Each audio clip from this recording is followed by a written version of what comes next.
Ktorú skupinu ľudí ľutuješ? Tak jednoznačne tých škulavých. Prečo práve škulaví? Pretože vyzerajú asi takto nejako a určite to je im pekné. No. Ale predsa je to vec, s ktorou sa dá bežne žiť. Sú oveľa horšie prípady a diagnózy. Tak áno, ale si predstav, že ideš niekam na rande a zrazu zbadáš buď babu alebo chalana. Ahoj.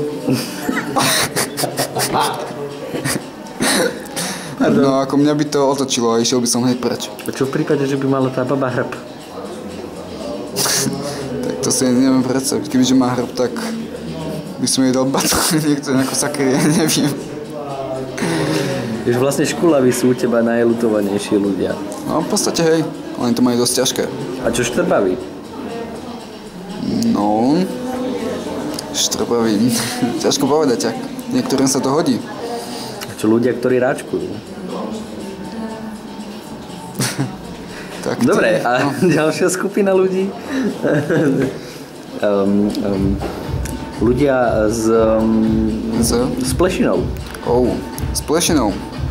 Tak, ako som spomínal, niektorým ľuďom sa niečo hodí, tak... Čo ak sa to tomu človeku nehodí? Ty kokne, ja neviem.